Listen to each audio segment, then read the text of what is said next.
ഒരു നടപടി ഉണ്ടായാൽ താങ്കൾ അതിനെ എങ്ങനെ നേരിടും? നടപടി ഇപ്പോൾ ഞാനൊരു ഡോക്ടറാണ്, ഒരു ക്വാളിഫൈഡ് ഡോക്ടറാണ്. ഞാൻ മെറിറ്റ് അടിസ്ഥാനത്തിൽ MCH വരെ പഠിച്ച എനിക്ക് എന്തിനാണ് ഞാൻ ഭയക്കുന്നത്? ഞാനത് ഗവൺമെൻറ് സർവീസിൽ എൻ്റെ ഒപ്പം ഉള്ളവരെല്ലാവരും ഗവൺമെൻറ് സർവീസ് വിട്ട് പ്രൈവറ്റിലൊക്കെ പോയി അവർ കോടീശ്വരന്മാരായപ്പോൾ ഞാനിപ്പോഴും ഈ കുടിച്ച വീട്ടിലാണ് താമസിക്കുന്നത്. എനിക്ക് പണമില്ല, എനിക്ക് പണം സമ്പാദിക്കാൻ ഇത് താല്പര്യമില്ലാഞ്ഞിട്ടല്ല.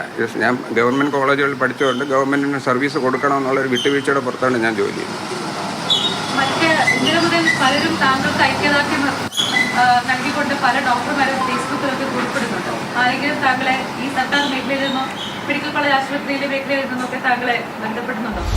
ഒരുപാട് പേര് ബന്ധപ്പെടുന്നുണ്ട്, പക്ഷെ ഞാൻ ഇന്നുപോലെ ഫോൺ നോക്കുന്നില്ല. അതിനെപ്പറ്റി ഫോൺ ഓഫ് ചെയ്തിട്ട് തുടർച്ചയായിട്ട് കോളുകളും തുടർച്ചയായിട്ട് ഇതുപോലെ മെസ്സേജുകളും വരുന്നുണ്ട്. അത് ഇല്ല, ഒന്നുമില്ല, സമ്മർദ്ദങ്ങളൊന്നുമല്ല. ഇങ്ങനെ വിളിച്ചുകൊണ്ടേയിരിക്കുന്നു. അപ്പോൾ ഇവിടെ വീട്ടിൽ പണി നടക്കുന്നു, ഞാൻ കൂടുതൽ സമയം അതിൻ്റെ അകത്ത് ശ്രദ്ധിച്ചിരിക്കുകയായിരിക്കും. അതുകൊണ്ട് നമുക്കങ്ങനെ കൂടുതൽ ഫോൺ എടുക്കാനോ അതിനെക്കൊണ്ട് സംസാരിക്കാനോ ഒരേ കാര്യം തന്നെ സംസാരിക്കണം. അതുകൊണ്ട് ഞാൻ ഫോൺ ഓഫ് ചെയ്തു. കൃത്യമായിട്ട് എന്ത് വിശദീകരണം ചോദിച്ചാലും അതിന് കൃത്യമായിട്ടുള്ള മറുപടി കിട്ടുമല്ലോ. എല്ലാം രേഖകളുടെ എല്ലാ അന്വേഷണത്തോടും സഹകരിക്കും.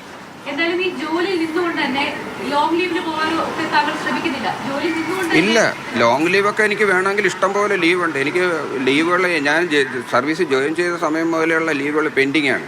ഓരോ വർഷവും ക്യാഷ് ലീവ്. മാധ്യമങ്ങളെ കാണുകയായിരുന്നു. വളരെ സ്പഷ്ടവും കൃത്യവുമായിട്ടാണ് അദ്ദേഹം മറുപടികൾ പറയുന്നത്. പറഞ്ഞതെല്ലാം പരമാർത്ഥമാണ്. താൻ കള്ളം പറഞ്ഞിട്ടില്ല, രാഷ്ട്രീയപരമായ ഉദ്ദേശമൊന്നും തന്റെ പോസ്റ്റിൽ ഇല്ല എന്നതടക്കമുള്ള കാര്യങ്ങൾ അദ്ദേഹം പറയുന്നത്.